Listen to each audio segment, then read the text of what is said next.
एक नौजवान कहन लगा कि जो जपजी साहब पढ़ता है वह कदे दुखी नहीं हो सकता। मैं उसनों पूछया कि तू कदों तो पढ़ रहे हैं? कहता जी 6 महीने हो गए। मैनू शर्म आई, मैनू 20 साल 25 साल हो गए, पर मेरे मन में ये फुरना क्यों नहीं फुरिया? इनू 6 महीने में फुरना किवें फुर गया? उस नौजवान ने अपनी गल सुनाई कि जदों मैं यूनिवर्सिटी विच पढ़न गया होस्टल विच ते मेरे पिता जी ने मैनू गुटका दिता गुरबाणी दा, ते नाल की कहा होवेगा? पिता जी ने कहा पाठ ना करी।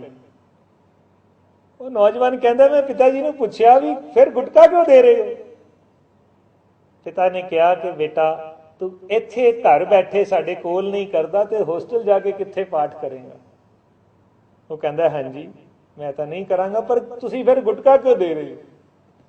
तो पिता ने कहा बेटा होस्टल च मैं भी तेरे कोल नहीं होना, तेरे माता जी ने नहीं होना, भैणा भरावां ने नहीं होना, नवे दोस्त होणगे। कदे तू दुखी महसूस करें, कदे मुरझाया महसूस करें, कदे घबराया महसूस करें, तो इस गुटके विचों 2-4 लाइनां 2-4 अंग पढ़ लई, तैनूं आराम मिलेगा। वो कहता first year second year third year मैं बिल्कुल हथ नहीं लाया गुटके, पर 4th ईयर सर्दियां दा समा एक रात कहता मैनू नींद ना आवे तो मेरा ध्यान किताबां विच पए गुटके ते चला गया। पिता जी की गल याद आ गई, कहता मैं बिना सत्कार कीतियां गुटका चक लिया ते लेटे ही पढ़न लग गए। वो वड्डा गुटका सी जिन्हों असीं सुंदर गुटका कहने हैं। छाती मारीए साडे बहुते घरां सुंदर गुटका ही नहीं। नितनेम दे गुटके मिल जाते हैं, पर सुंदर गुटके दे विच सुखमनी साहब भी है, आसा दी वार भी है, 12 माह भी है, होर कई बाणियां उहदे विच दर्ज। पुरातन गुरसिखां दे घरां विच गुटका जरूर हुंदा सी। वो नौजवान कहन लगा सुखमनी साहब की बाणी निकल आई, बड़ी सौखी सी, पढ़ते पढ़ते मैनू बड़ी चंगी लगी, नींद आ गई तो मैं गुटका रख के सौ गया। दूसरी रात फिर लेटे लेटे गुटका चक लिया टेबल तो ते पढ़न लग गया जिवें किताब पढ़दा। कहता मैनू लगा भी ये तो मेरियां ही गल्लां लिखियां ने, ये तो सच दियां गल्लां लिखियां ने, ते बड़ा वधिया गल्लां लिखियां ने, क्यों ना मैं शुरू तो शुरू करा। ते शुरू ते सी जपजी साहब दा पाठ। कहता सब समझ आई जा रहा सी, पर जदों आया गावै को ताण ते मैनू ताण दा अर्थ समझ ना आया। किते दोस्तां नूं पुछया, होरां नूं पुछया, फिर किसी ने मैनू सुजैसट किया कि तू सटीक ले आ। कहता मैं जपजी साहब की सटीक ले आया, तो उहदे विचों फिर मैं हर रोज़ एक पौड़ी अद्धी पौड़ी दे अर्थ विचारने शुरू कर दिते। पाठ नहीं करता सी मैं, पर हर रोज़ थोड़ी थोड़ी करके अर्थ विचार करता सी। ते ओ नौजवान किस स्टेज ते पहुंच गया कि जपजी साहब पढ़न वाला कदे दुखी नहीं हो सकता। मैं उन्होंने पूछया क्यों नहीं दुखी हो सकता?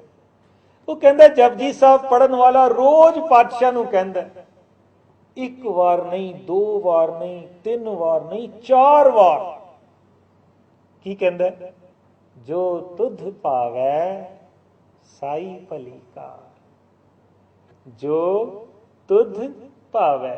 ओ पातशाह जो तेनू भांदा है साई भली कार, ओही काम भला है।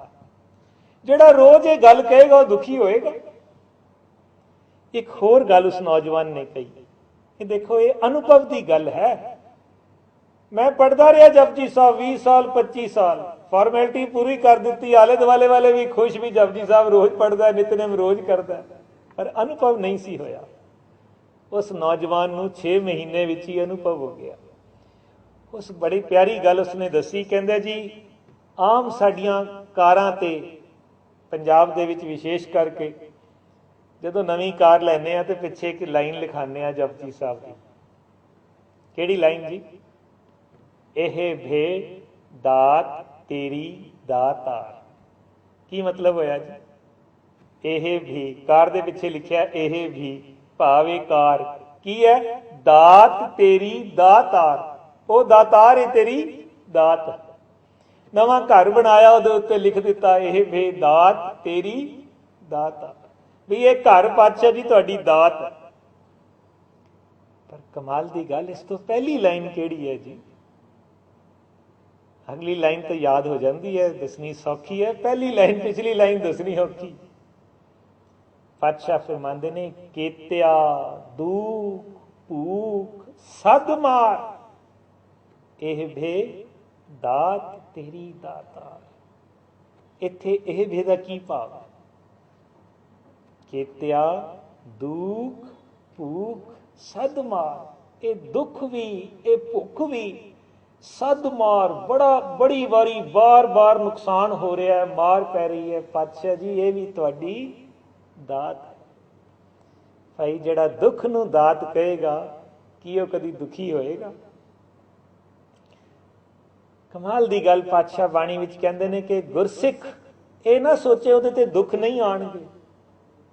भाई दुख आणगे ही आणगे, लेकिन तेरी मन की अवस्था इन्नी उच्ची हो जाएगी कि तेनू दुख विच भी दुख नहीं लगेगा।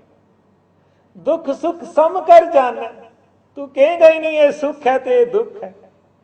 दुख नहीं रे, सब सुख ही है। इस अवस्था ते असी पुजना है। किसी ने बड़ी प्यारी गल कही कि problems and miseries are inevitable. जिंदगी च मुश्किलां समस्यावां झक्खड़ आने ही आने, नुकसान होने ही होने, दे आर इनएविटेबल। तुसी no one can stop them, but to be miserable is optional.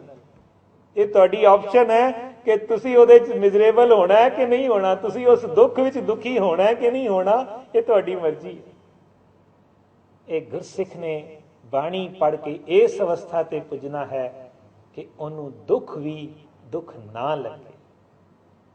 कमाल दी जपजी साहब की बाणी जिसने उस नौजवान को इस अवस्था ते पहुंचा दिता कि वह दुख नूं भी दात कहन लग पिया। यह है बाणी विचार का कमाल। कितनी कमाल दी गल। श्री गुरु ग्रंथ साहब की इस पहली बाणी विच जपजी साहब विच लगभग 17 वार विचार शब्द आंदा है।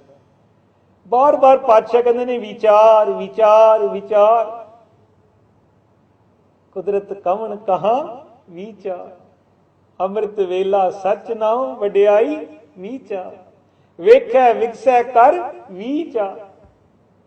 बार बार पातशाह 17 वार विचार की गल करते, जेडे असी जपजी साहब बड़े चिरां तो पढ़ते आ रहे हैं। मुबारक है भाई, हुण विचारना शुरू करिए।